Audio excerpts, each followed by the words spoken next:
प्रणाम, नमस्ते। मेरे घर में एक नवजात शिशु जन्मा और वो अगस्त में पैदा हुआ। उस साल बारिश बहुत हुई थी, मौसम ठंडा हो गया और बच्चे के हाथ नीले पड़ गए, पैर नीले पड़ गए। डॉक्टर ने बोला इसे गर्म कपड़े पहनाओ। तो मुझे लगा मैं तो बना दूंगी, छोटा सा बच्चा है, यूँ तो अगस्त में ज़रूरत नहीं होती। कुछ ऊन पड़ी थी घर में, कुछ सलाइयाँ भी रखी थी, सब कुछ था। मैंने बनाना शुरू किया लेकिन मैं नहीं बना पाई। मुझे अपने आप पर एक शर्मिंदगी फील हुई कि मैं बच्चे की नानी हूँ और एक स्वेटर बनाकर नहीं पहना सकती। इसकी वजह थी, स्वेटर तो मुझे आते थे बनाने पर प्रैक्टिस में नहीं थे, क्योंकि हमने 20-25 साल का जीवन हमने पश्चिमी भारत में बिताया, पूर्वी भारत में बिताया, जहाँ कभी ज़रूरत नहीं पड़ी। लेकिन जब उत्तर भारत में फिर रेडीमेड लेने लगे, कभी हमने सोचा ही नहीं, कभी नहीं सोचा मैंने कि मैं कभी स्वेटर बनाऊंगी। लेकिन उस दिन मुझे बहुत गिल्टी फील हुआ। मैंने धीरे धीरे स्वेटर बनाने सीखे, प्रैक्टिस की। आते तो थे पहले, आइडिया तो था ही, माएँ तो बनाया करती थी हमारी।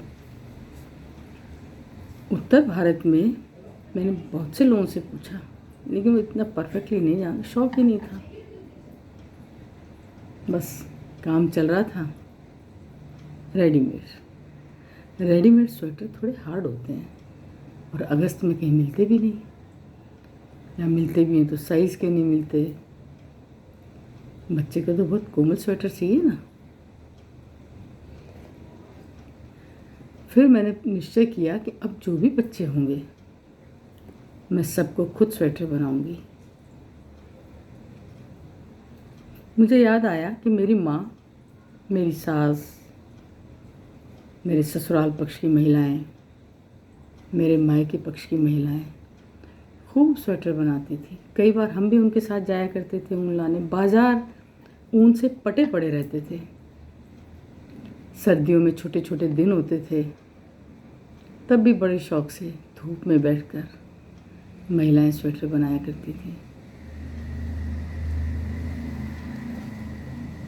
और मन तन की बातें कह भी लिया करती थी। न टेलीविज़न थे, धीरे धीरे टेलीविज़न भी आए, लेकिन उनके शौक उस समय कम नहीं हुए थे।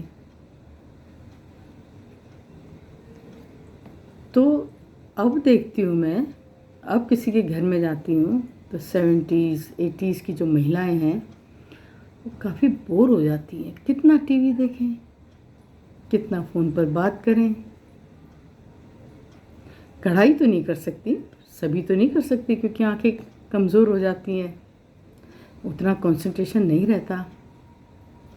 मैंने सोचा स्वेटर बना सकते हैं। मेरी एक फ्रेंड है डॉक्टर, मैंने उससे बताया कि मैंने स्वेटर बनाए। बाद में तो मैंने बहुत बनाए। उसने फिर मुझे बताया कि अपने शौक, नए नए शौक बनाना, नए नए शौक उनको ज़िंदा करना, उनको प्रैक्टिस में लाना मानसिक स्वास्थ्य के लिए बहुत ज़रूरी है। मैंने देखा हमारी माँ, मेरी सासू माँ, मेरी नानी सास, मेरी दादी सास, मेरी अपनी दादी खूब कढ़ाइयाँ किया करती थी। लड़कियाँ खूब कढ़ाई करती थी, खूब बुनाई करती, खूब पढ़ती भी बहुत थी। हम भी तो कुछ ना कुछ करते ही थे ना। हमारे पेरेंट्स कपड़ा तो लाते थे, लेकिन वो कभी टेलर के पैसे नहीं देते थे, हमें खुद ही बनाने पड़ते थे। कभी कुछ बहुत अच्छे बन जाते थे, धीरे धीरे प्रैक्टिस होती थी, फिर स्वेटर बन जाते थे हमारे कपड़े। हम खुद ही पहनते थे। क्या आज समय का सच में इतना अभाव है? समझ में नहीं आया।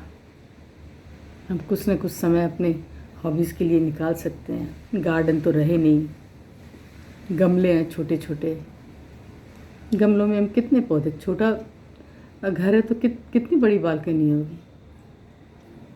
बालकनी भी तो चाहिए हमें। हम गार्डनिंग नहीं कर सकते।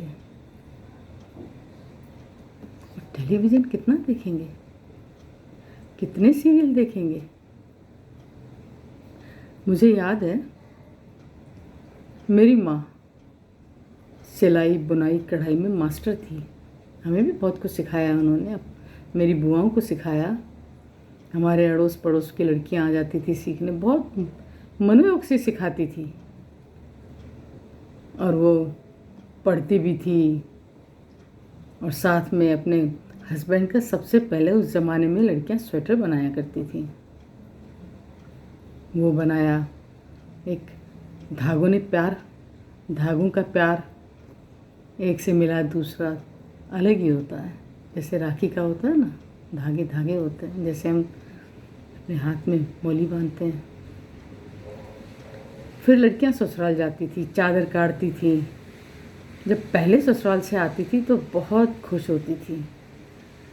एक दो बार तो कहा करती थी कि आपने जो चादर बनाना सिखाया है, जो तकियों के लिहाफ बनाना सिखाया है, ससुराल में बड़ी चर्चा होती है उनकी। लेकिन धीरे धीरे ससुराल में भी हकीकत सामने आती है। ज़मीन पर पैर पड़ते हैं तो दूसरा घर अपना बनाने में काफ़ी समय लग जाता है। कई बार दिल टूट जाते हैं। अब मायके आया नहीं जाता, फ़ोन रोज़ किए नहीं जाते। सभी लड़कियां कहाँ अपनी बातें बताती हैं।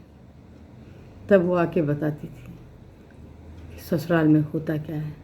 तो मुझे परिवार की याद आती है, मुझे माँ की याद आती है, मुझे चाची की याद आती है। तब मैं उन चादरों को निकालती हूँ, उन स्वेटर को निकालती हूँ, उन लिहाफ को निकालती हूँ, तकिए के लिहाफ निकालती हूँ जो मैंने खुद ने बनाए थे और आप सब ने सिखाए थे। उनको मैं छूती हूँ तो मुझे लगता है कि मायके का स्पर्श मुझे मिल रहा है। हमारी बनाई स्वाभाविक चीज़ों में इतनी शक्ति होती है। हम कुछ आज भी बनाना शुरू करते हैं तो बड़ा अच्छा लगता है, जो भी हम बना पाएँ। हमारी छोटी बेटियाँ काज करना सीख लें, बटन लगाना सीख लें। मुझे लगता है कि मेरी आज की कही बातें आपको अतीत में ले गई होंगी और शायद हम अपने कल को आज से जोड़ पाएँ। नमस्ते।